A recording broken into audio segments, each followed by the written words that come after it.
अभी 7 बजने वाले हैं। पीछे पहाड़ियाँ हैं। मैं सबसे पहले अपने YouTube चैनल में आपका बहुत बहुत स्वागत करता हूँ। तो ये विदरिंग ट्रफ है। यहाँ पे आपका हॉट एयर लेने का भी जगह है। कि आपने सारे ट्रफ में टेम्परेचर मीटर लगा रखे हैं। हाँ।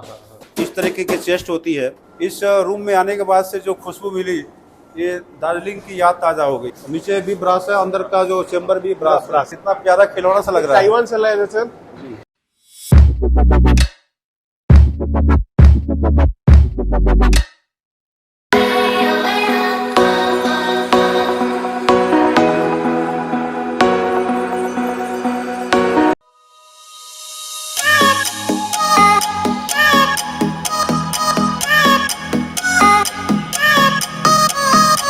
नमस्कार, मैं जेपी शर्मा, आपका चाय गुरु।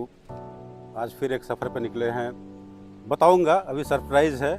सफ़र क्या है, किस जर्नी पे निकले हैं, आज बहुत कुछ दिखाऊंगा। बहुत मज़ा आएगा आज का सफ़र में। देखिए, सुबह 6 बजे निकला मैं घर से, अभी 7 बजने वाले हैं। 1 घंटा का ट्रैवलिंग ऑलरेडी कर चुका। आप देखें, समझ सकते हैं। पीछे पहाड़ियाँ हैं, वादियों में चारों तरफ ऐसे फ्लावर्स देखने को मिल जाएंगे। ये फूल जो है ना, लोग घरों में सजाने के लिए रखते हैं, और मुझसे रहा नहीं गया, इसलिए मैं रुक गया यहाँ पे। खास बात यह है कि दार्जिलिंग की बागान है। आप समझ सकते हैं, ये पहाड़ देख करके दार्जिलिंग की बागान है। उसमें बहुत सारी चीज़ें देखने वाले आप लोग हैं। देर नहीं करेंगे, चलेंगे। अभी मोरलेस 1 घंटा और मुझे ड्राइव करना होगा, तो देर नहीं करेंगे। ये थोड़ी सी आगे जाके पहाड़ी रास्ते आ जाएंगे, मुझे सावधानी भी बरतनी होगी। पहाड़ी रास्तों पे ड्राइविंग काफ़ी कॉन्शियस होकर करना होता है। आगे बढ़ते हैं।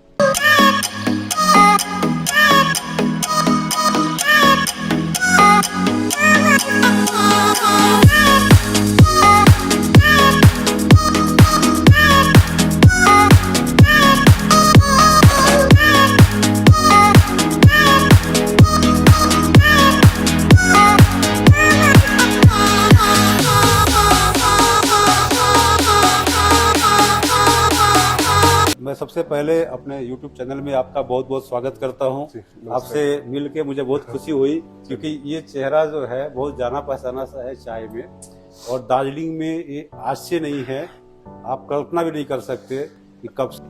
वो मैं नहीं बताऊंगा, सर बताएंगे। सर, पहले मुझे ये बताइए कि ये गिद्दा पहाड़ कब से अस्तित्व में है, कब आया, और कितने सालों से आप लोग इसको चला रहे हैं? हाँ जी, नमस्कार। मैं हेमेंद्र कुमार, और आज हमारे गेस्ट हैं मिस्टर जेपी शर्मा, न्यूरंगिया टी कंपनी प्राइवेट लिमिटेड से। काफी दिन से मैं भी इंतजार कर रहा था इनसे मिलने के लिए। ये भी फर्स्ट टाइम है। काफी इन्होंने सहारा हमारा चाय को, काफी सारे नई चीज इनसे सीखा मैंने, इन्होंने भी बताया। क्योंकि ये तो 35-40 साल से काम कर रहे हैं, मैं तो जस्ट स्टार्टअप हूँ 5-6 साल से। मैं खुद 5वीं पीढ़ी हूँ इस चाय बिजनेस में। ओह माय गॉड, 5वां पीढ़ी। मेरी फैमिली बलिया से आते हैं, जो पूर्वी यूपी में पड़ती है, बनारस के पास। लगभग अगर डॉक्यूमेंटेशन देखा जाए तो बागान मेरे परबाबा या फोरफादर्स ने 1886 में परचेज किया था। 1886 में, 1886 में। उस समय से प्लांटेशन स्टार्ट होते आया। 1906 में फैक्ट्री में चाय बनना स्टार्ट हो गया। उस समय मतलब प्लांटेशन आप लोग खुद करवाए थे? ये दार्जिलिंग में एक लौता गार्डन है जो एक हिंदुस्तानी ने लगाया हुआ, एक इंडियन ने लगाया। तो यहाँ पे मैक्सिमम 99% गार्डन्स अंग्रेजों द्वारा डेवलप किया गया। तो उस समय तो देखिए, भारत तो गुलाम था, अंग्रेजों का शासन था। 1886 तो बहुत पहले की बात है, जब पूरी तरह से अंग्रेजों के कब्जे में थे।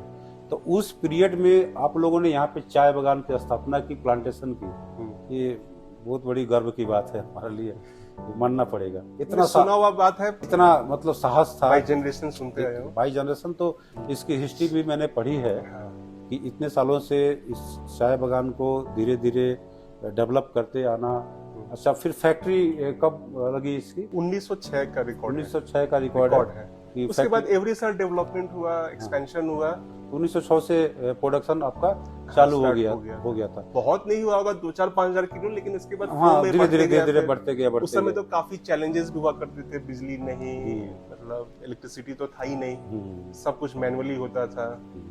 सही बात है। हाथ, अब आपके रोलिंग मशीन आ गई। उस समय तो हाथ से पत्ती रोल किया जाता था, घाम में सुखाया जाता था। हाँ, उस समय बहुत सारी एवरी ईयर जैसे जैसे तरक्की हुआ, पैसे हुए, तो क्वालिटी आया उसमें। और अभी तो दार्जिलिंग का one of the best factory. लोग ही बोलते हैं, मैं क्या बोलूं, हाँ। आप 4 आदमी से पूछेंगे। हाँ नहीं, ये मैं देखिए, आज मैं खींचा हुआ आपके बागान में आया तो मतलब ये बहुत बड़ी उपलब्धि है मेरे लिए। इस बागान का नाम आज से नहीं सुनते आया हूँ, कई जगह से इसकी क्वालिटी फीडबैक मिली। मेरे बहुत सारे व्यूवर ये बात को बोले, भाई आप दार्जिलिंग की एक बेस्ट गार्डन का के बारे में बताए। तो मैंने एक छोटी सी कोशिश की है। ये ऑटम फ्लश है और इस समय चाय की उत्पादन एक लिमिटेड स्तर पे ही होती है। धीरे धीरे फैक्ट्रियां भी बंद होने वाली होंगी, शायद 15-20 दिन में प्रोडक्शन तो बंद हाँ, रहती है। कुछ दिन और है, कुछ दिन और है, ठंडा चालू हो कुछ गया। दिन और है।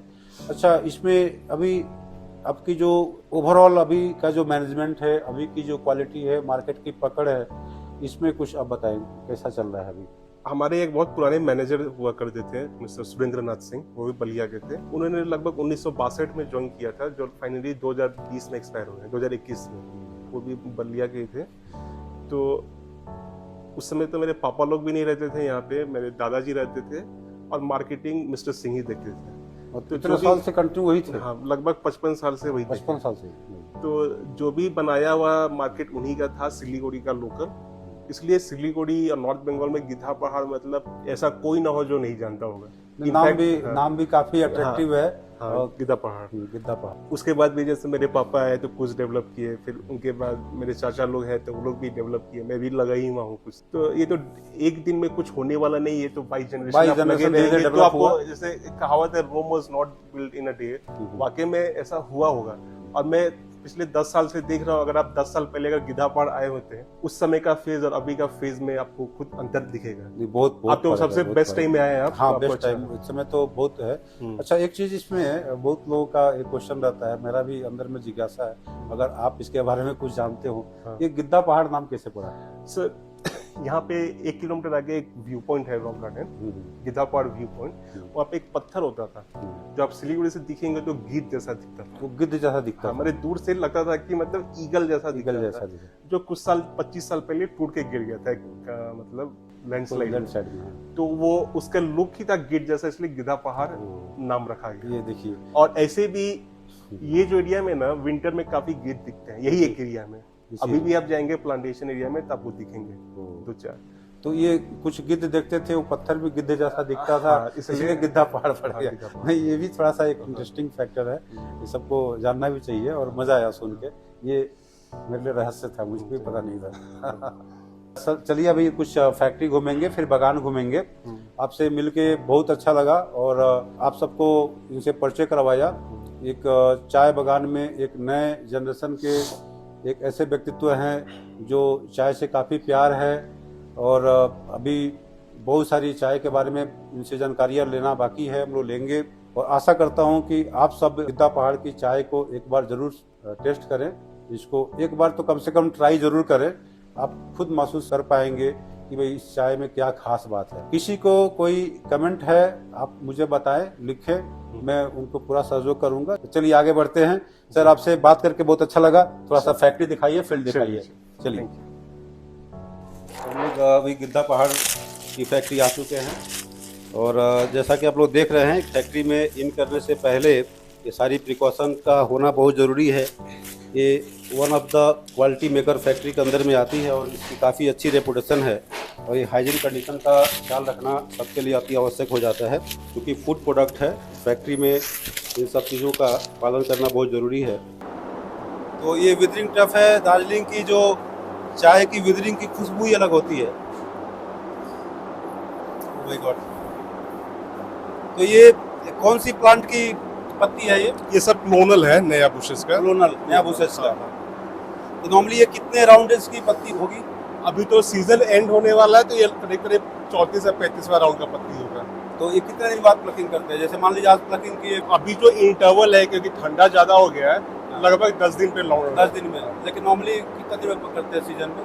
सीजन में तो अगर फर्स्ट फ्लश हो मार्च अप्रैल में, तो हर तीसरा दिन 3 दिन बाद तब fast growth. Oh my God, 3 दिन में पत्ती हाँ, जाती है? क्योंकि एक्चुअली विंटर में क्या होता है कि पत्ता बैठा हुआ रहता है, स्टार्च अंदर रहता है। हाँ। जैसे गर्मी बढ़ा तो स्टार्च ऊपर आने से उनका फ्लशिंग बहुत जल्दी होता है। मार्च अप्रैल तो हर सेकंड डे में आपको ग्रोथ दिखेगा, सेकंड थर्ड। द्वास तराई में तो 7 दिन 6 दिन बाद बोलते हैं। द्वास तराई का तो फिर इतना बड़ा पत्ता भी तो है ना, पत्ता भी है। यहाँ तो दार्जिलिंग जितना छोटा है। अच्छा, ये सर ट्रफ की साइजेस क्या होती है आपके यहाँ? ये आपकी 3 फीट बाई 50 फीट है। ये आपका नया कंस्ट्रक्शन है, ये इसी साल स्टार्ट किया गया। इसी साल स्टार्ट किया गया है। वुडन ट्रफ है। हाँ। और इसमें हॉट एयर भी देने की व्यवस्था है, क्योंकि 3 फीट होने से क्या है कि वर्कर्स का चढ़ना अलाउ नहीं होता है। ये जो भी टर्निंग जरूरत नहीं है, चढ़ते ही नहीं है। नीचे आपका बड़ा वाला है 6 फीट वाला भी, तो उसमें चढ़ना पड़ता। तो ये आपका हॉट एयर का अरेंजमेंट किधर है? अच्छा, एक चीज मैं इसमें पूछूंगा, हाँ, नॉर्मली विदरिंग परसेंटेज क्या लेते होंगे यार? अभी 65%। 65% लगभग हो गया, ये हो गया ना। ये नॉर्मली इसे ट्विस्ट करके देखते हैं, अगर अच्छा विदरिंग होगा तो बॉल बन जाएगा। वो भी टेक्निक है, लेकिन रहते रहते फील हो जाता है, महसूस हो जाता है। हाँ, अदरवाइज आपको इसके ऊपर में क्या रिकवरी मिली? बहुत माइन्यूटली है, बहुत ज्यादा वेदरिंग होने से भी आपका फ्लेवर नहीं आता है। फिर माल टूटेगा तो ब्रोकन फैनिंग ज्यादा आएगा। मतलब ये हो गया, विदरिंग हो गया है। ऐसा करने से बॉल ऐसे कैसे रह जाएगी? ये आपका अच्छा गैस से चलने वाला हॉट एयर है? हाँ, गैस। Very good. तो गैस का खर्चे तो बहुत आते होंगे। अगर पत्ती कम है तो इकोनॉमिकल है, अगर ज्यादा पत्ती है तो कोयले का भी ऑप्शन है। तो अभी हॉट एयर बंद है? अभी बंद है। नॉर्मली कब यूज करते हैं इसको? सुबह 3-4 बजे। 1 घंटा 1.5 घंटा काफी है। और ऐसे भी ये टॉप फ्लोर है ना आपका, अगर धूप हो तो एक इनर टेम्परेचर जनरेट हो जाता है। फिर यहाँ पे आपका हॉट एयर लेने का भी जगह है। ये हमारी ड्रायर है। ड्रायर का भी एयर ले लेते हैं? ड्रायर का एयर ले लिए गर्म के लिए। अगर जरूरत नहीं तो बंद कर देंगे फिर। ड्रायर का भी एयर आ जाएगा तो इससे आपका विदरिंग में हाँ इकोनॉमिकल होगा, खर्चा कम पड़ेगा। अब ऐसे भी विंटर में बहुत जरूरत नहीं पड़ता है, क्योंकि मॉइस्चर नहीं है, ऐसे भी पत्ती जल्दी सूख जाता है। ये जिस साइज का जो ट्रफ है उस हिसाब से पंखा का फ्लो ज्यादा है। रीजन इसलिए है, यहाँ पे क्या था कि क्लाइमेट इज वेरी अनइवन। जैसे मानसून में क्या होता है, आपका मैक्सिमम टाइम पत्ता सूख नहीं पाता है, तो इस ब्लो से कुछ भी पत्ता सूख जाएगा, इसलिए इसको ज्यादा रखा गया है। नीचे जो है इससे बड़ा बड़ा ट्रफ है, यही फैन का डायमीटर, यही फैन का मोटर है। जैसे आपका पुराना ट्रफ है, ये 6 फीट की, लेकिन आपकी फैन की डायमीटर, फैन की मोटर की साइज वही है, लेकिन आसान है ऊपर वेदरिंग करना। हाँ, क्योंकि ऊपर में थोड़ा एयर फ्लो वगैरह का बात है। डिपेंड करता है किस सेक्शन का पत्ती है, किस हाइट का पत्ती है। या तो एवरीवेयर चैलेंजेस है ना। हाँ। अभी धूप है, तुरंत ठंडा हो जाएगा, तुरंत बारिश हो जाएगा, तो डे टू डे डिसाइड करते हैं। तो आपने एक चीज मैं देखा यहाँ पे ट्रफ में, बहुत यूनिक सा लगा कि आपने सारे ट्रफ में टेम्परेचर मीटर लगा रखे हैं। तो टेम्परेचर मीटर ये दिखाएगा कि इंटरनल एयर का टेम्परेचर क्या चल रहा है, और उसे एसेस कर सकेंगे कि ये विदरिंग में क्या टाइमिंग लग सकता है, या प्रॉपर विदरिंग हो रही है कि नहीं हो रही है। ये बहुत इसेंशियल है। मैं नॉर्मली फैक्ट्रियों में देखता हूँ ड्राई वेट टेम्परेचर मीटर का भी रिकॉर्डिंग की जाती है। तो ड्राई वेट का तो नहीं रखे, लेकिन मॉइस्चर मीटर। हाँ, मॉइस्चर मीटर, हाँ, इससे भी काम हो जाता है। इससे काम हो जाता है। तो आपका टेम्परेचर ये है, आपकी इनर टेम्परेचर, हाँ, कितनी आपकी जरूरत है, और मेन ये फैक्टर है 50%। ह्यूमिडिटी परसेंटेज जितना कम रहेगा उतना जल्दी आपका पत्ता सूखेगा, विदरिंग होगा। This is easier to understand. हाँ, ये तो this is one of the easiest thing. आज जैसे बारिश वगैरह में क्या हुआ ना, दिस इज ऑलमोस्ट 95%, क्योंकि ह्यूमिडिटी परसेंटेज ज्यादा होती है। खिड़की बंद कीजिए, फिर हाँ, सही बात। फिर आप फोर्स्ड हीट दीजिए। जैसे कि मुझे याद है, जब मैं दार्जिलिंग के बगानों में जब मैं काम करता था, तो उस समय काफी जूनियर था और मुझे जिम्मेदारी दी गई थी विदरिंग के बारे में। वही विदरिंग मैनेजमेंट आपको करनी है। तो मेरा जो सीनियर है वो मुझे हर 1 घंटे पे वो ड्राई वेट टेम्परेचर नोट करवाता था। बाद में ये चीज़ें समझ में आई कि ड्राई वेट टेम्परेचर इसलिए नोट करवाया जाता है कि उसकी डिफरेंसेस को देख करके ये पता लगा सके कि हमारा हाइग्रोमेट्रिक डिफरेंसेस या इसको ह्यूमिडिटी परसेंटेज क्या है, ठीक है ना। तो इससे ये पता लगता था कि भाई विदरिंग अभी फास्ट हो रही है, स्लो हो रही है, या इसमें हॉट एयर को और ज़्यादा देना चाहिए या टेम्परेचर को इंक्रीज करना चाहिए। ये सब चीज़ों को एसेस करने में फ़ायदा होता था।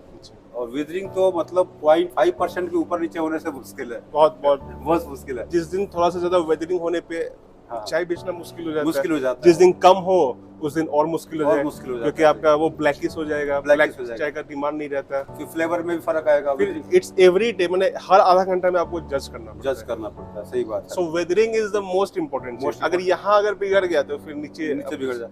तो मेरा मानना है कि 80% रोल आपका विदरिंग का है, 20% रोल नीचे रोलिंग फर्मेंटिंग, और 100% रोल फील्ड का है। तो वहाँ से माल अच्छा आएगा तो अच्छा। सिंपल सी बात है कि भाई इसको ऐसा बोल सकते हैं कि 80% फील्ड का रोल है, आजू बचा 20%, उस 20% में 80% विदरिंग हो गया, बाकी बच गया मैन्युफैक्चरिंग जी।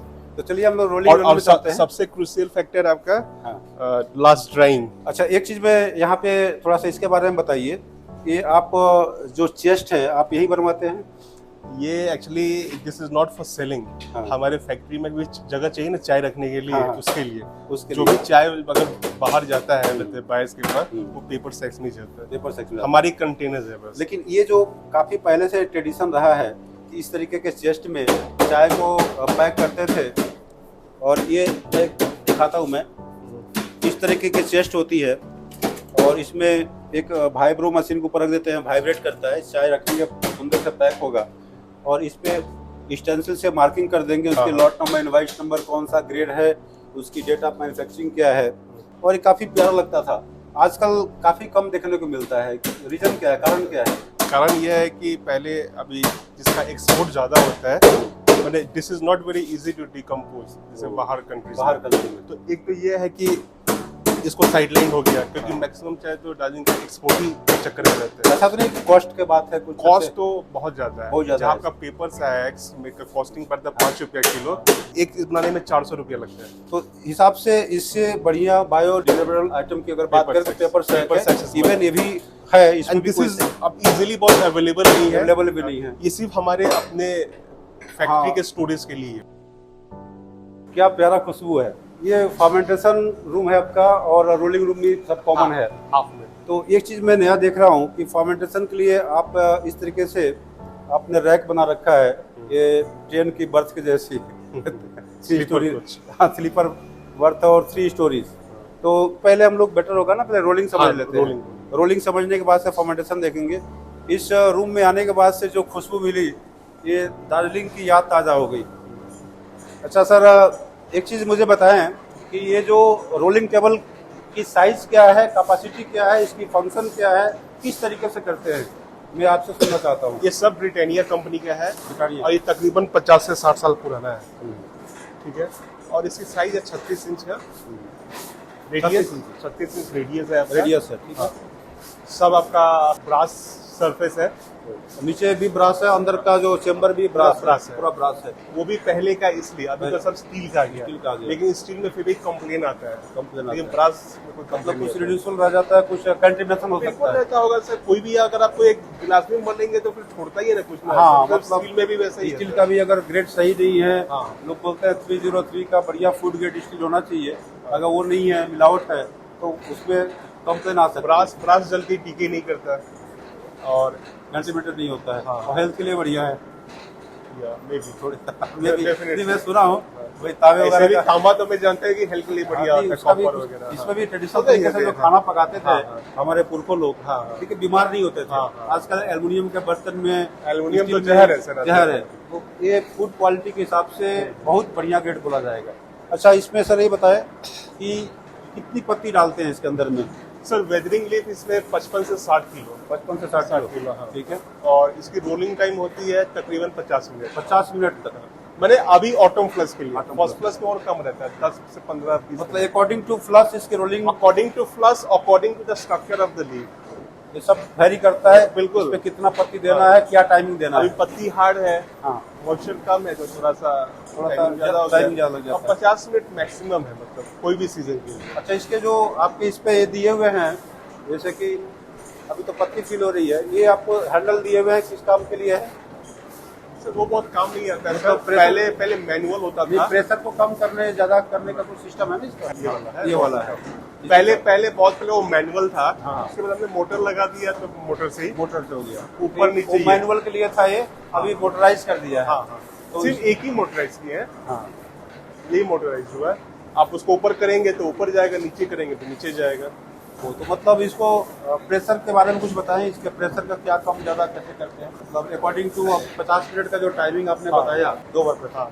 एक क्या होता है कि एक बार जब सारा पत्ती फीड हो गया, 10 मिनट खेलेगा, फिर कीप रोटेटिंग, और जब 10 मिनट पर जब पत्ती बैठने लगेगा तो एक प्रेशर देते हैं 5 मिनट का, पूरा दबा कर, फिर उसको खोल लेते हैं फॉर नेक्स्ट 15 to 20 मिनट। जब निकलने से पहले फिर 10 मिनट का प्रेशर, मतलब अभी के लिए इनको एक चार्ट दे दी जाती है ना, कभी कभी चार्ट देते हैं भाई इतना लूज में चलाओ, इतना मीडियम प्रेशर, इतना हाई प्रेशर। चार्ट देने से भी अच्छा रहता, लेकिन ये लोग कई साल से कर रहे हैं तो हमारे चीज हमारे बातें समझ लेते हैं कि व्हाट वी वांट। सही बात है, बिकॉज चार्ट देना भी ठीक है, वो ज्यादा अच्छा रहता है। ये लोग थोड़ा सा ज्यादा समझ आते हैं उसका टेक्सचर को देख करके, उसकी विदरिंग अब क्वालिटी। ये जो आदमी है he is Neti 70 years old, 70 ये 20 साल का 50 साल से ही काम ही कर रहा है। हम लोग से ज्यादा एक्सपीरियंस है। नो हमारे से ज्यादा जानते हो। सही बात है। ये जो एक आर्ट ऑफ टी मेकिंग है, ये इनके अंदर में है। काम ही है कि यही करेंगे। हाँ, ये आर्ट ऑफ टी मेकिंग इनके अंदर में है। हाँ ठीक है। अच्छा, ये भी क्या कर रहे हैं, प्रेशर दे रहे हैं। तो इस तरीके से इसमें मैनुअल और इसमें मैनुअल है, उसमें मोटराइज किया हुआ है। प्रेशर को अकॉर्डिंग टू लीफ कम ज्यादा की जाती है, जिससे कि ट्विस्टिंग आपको बढ़िया से बढ़िया हो सके। फिर ये 5 मिनट बाद खोलेंगे। अच्छा, एक बारे में इसके बारे में बताइए, छोटा सा मशीन कहाँ से लाया था, इतना प्यारा खिलौना सा लग रहा है। ताइवान से लाया था सर। तो ये काफी छोटी मशीन है। हाँ, ये 4 किलो तक का कैपेसिटी है मैक्सिमम। इस तरीके से इसको ओपन करते हैं और इसको साइड में कर देते हैं। इसको घुमाते भी है। हाँ, तो लग रहा है। अब इसके अंदर पत्ती डाल दिए। पत्ती डालने के बाद से अब इस ढक्कन को इधर लाते हैं और इसके अंदर में प्रेशर देते हैं। मतलब एक लेफ्ट घुमाने से राइट घुमाने से अलग अलग इसका फंक्शन है। अब ये प्रेशर अकॉर्डिंगली प्रेशर दे करके, और ये मोटराइज है कि मैनुअल है, मोटराइज्ड है। तो ये इस तरीके से घूमता है। इसमें भी सिंगल एक्शन, डबल एक्शन मैंने। This is single action, this is single, that is double. ये सिंगल भी है, अभी सिंगल वो दोनों चल रहा है, दोनों चल रहा है। लेकिन मतलब सिंगल का रिजल्ट ज्यादा अच्छा होता है। अच्छा होता है। Very good. और रिजल्ट से भी अच्छा ये, अगर ऐसा अगर कर्व रहे तो ज्यादा ये कर्व होने से ज्यादा बढ़िया है, ट्विस्ट होता है, ट्विस्ट बढ़िया होता है। ये सब में प्लेन है, इसमें ये सब रोलिंग टेबल में प्लेन है, जबकि इस रोलिंग टेबल में जो फॉरेन से आई हुई है, इसमें इस तरीके का कर्व दिया हुआ है। तो कर्व होने से लीफ की ट्विस्टिंग बढ़िया होती है। ये नीचे का जो ट्रे चल रही है उसको सिंगल एक्शन बोलते हैं, और इस रोलिंग टेबल में दोनों चल रहा है, नीचे भी चल रही है, ऊपर भी चल रही है। तो ये डबल एक्शन रोलिंग टेबल हो गया। 36 inch double action rolling table. RPM भी 36 है। आरपीएम भी 36 है। Very good. आरपीएम भी किसी फैक्ट्री में कम ज्यादा कर देते हैं, वो आपकी जरूरत के हिसाब से। आपको बस पुली चेंज करना होगा, पुली चेंज कर देते हैं उसका, उसमें जैसा स्टाइल चाहिए। आरपीएम 36 से ऊपर रखना भी नहीं चाहिए। जितना फास्ट चलेगा उतना टूटेगा ना, मुझे तोड़ना नहीं है ना। तोड़ना नहीं है, 36 ज्यादा नहीं रखना चाहिए। हिसाब से। चलिए फॉर्मेंटिंग के बारे में कुछ बात करते हैं। ये सारी मशीनें सिंगल एक्शन है आपका। हाँ, ये 15 किलो तक का, 15 किलो तक की कैपेसिटी है। इसमें भी कोई स्पेशल चाय अगर बनानी होती है, जब कम मात्रा में बन रही है, फर्स्ट प्लस 10 से 12,000 किलो हम लोग इसी से बनाते हैं। मतलब इसकी मतलब ट्विस्टिंग काफी अच्छा, ट्विस्टिंग काफी अच्छा होता है। टेंडर लीफ रहता है ना, ट्विस्टिंग ज्यादा। तो फर्स्ट प्लस में काफी खास क्वालिटी की पत्तियां छोटे छोटे मशीनों से बनाई जाती है, और इस चाय काफी कॉस्टली भी बिकती होगी। इसकी अलग ही क्वालिटी की इसकी पहचान है। अच्छा, इसमें खास तरह का कोई प्लांट भी यूज करते हैं कि इसी प्लांट का या इसी वैरायटी की पत्तियों के यहाँ बनाना है? नहीं, जनरली हम नए क्लोन्स लगा रहे हैं, जैसे AV2 और आपका B1312। तो इनके पत्ते बहुत छोटे होते हैं, बहुत टेंडरनेस होते हैं, तो इस मशीन में वी आर सेटिस्फाइड कि इसमें ज्यादा अच्छा हो रहा है। अच्छा, नए क्लोन से कुछ उसमें क्या रिजल्ट मिल रहा है आपको? अच्छा मिल रहा है। कौन सा क्लोन का नाम बताए? AV2 दार्जिलिंग में सबसे नामी क्लोन है। और हम लोग कॉस्ट प्लस में बेचते हैं 10,000 रुपए किलो तक, और अभी भी हम लोग 3,000 रुपया 3,500 रुपये बेच रहे हैं। Very good. तो सब होलसेल प्राइस है, नॉट रिटेल। यहाँ का प्राइस है। अच्छा, ये क्या दे रखे हैं आप? यहाँ पे कुछ चार्ट में देख रहा हूँ। मैंने वेदरिंग पत्ती आपका 720 में रोलिंग टेबल में गया। 3 नंबर रोलिंग टेबल क्या है? 3 नंबर मतलब यहाँ से स्टार्ट हुआ, 1 2 फिर 3 नंबर का सेक्शन, 7 नंबर का पत्ती तीसरे बार गया, मैंने सीरियल वाइज। तो यहाँ पे जैसे कि ये सीरियल वाइज गया। सपोज अगर 1 नंबर 2 नंबर कोई भी बात कर रहे हैं, हम इसकी बात कर रहे हैं, 7-20 में एक सर्टेन क्वांटिटी में रोलिंग टेबल के अंदर पत्ती फीड की सर्टेन क्वांटिटी नहीं, 49 किलो पत्ती, 49 किलो डाला। यहाँ लिखा हुआ है 49 किलो डाला, और ये 8-10 में रोलिंग टेबल से बाहर आ गई 50 मिनट के बाद, यही ना? और ये सेक्शन का नाम हो गया, कौन सा डिवीजन है, किस जगह की पत्ती है, क्योंकि हर एक डिवीजन की अलग अलग प्लांटेशन होती है, अलग अलग खासियत होती है। तो अकॉर्डिंगली लीफ की टेक्सचर, फ्लेवर में फर्क आ सकता है। और ये 7 ब्लॉक नंबर कौन सा डिवीजन है? 7 और 10 का। और ये 10-20 में इसको ड्रायर रूम में ले जाया जाएगा। ये टाइमिंग हो गई। ये फर्मेंटेशन की इनकी एक चार्ट है, जिससे क्वालिटी की हर एक स्टेज का ध्यान रखी जाती है जिससे कि क्वालिटी बढ़िया हो। अब इसमें हम थोड़ा सा बात करेंगे, जैसे रोल नंबर 4 और जीएम का मतलब क्या हो गया? मैंने गिद्धा गिद्धा। गिद्धा डिवीजन है, गिद्धा डिवीजन मॉर्निंग का पत्ती है। मॉर्निंग का पत्ती, गिद्धा डिवीजन मॉर्निंग का पत्ती रोल नंबर 4 है। और ये पत्ती, इसका डिटेल वहाँ चार्ट पे मिल जाएगी। और ये पत्ती को यहाँ रखा गया है इस लीफ को फर्मेंटेशन करने के लिए। और जैसा आप देख पा रहे हैं सर, इसमें खुशबू तो जबरदस्त आ रही है। ये 10-20 में उठेगी यहाँ से। अभी भी टाइम है, 10:20 पे उठने का है। अभी अंडर फर्मेंटेशन है। और यहाँ की जो खुशबू, मतलब इसलिए बोलते हैं सैंपल ऑफ टी, दार्जिलिंग तो इसीलिए फेमस है ना? चलिए अब ड्राइंग रूम में जाते हैं।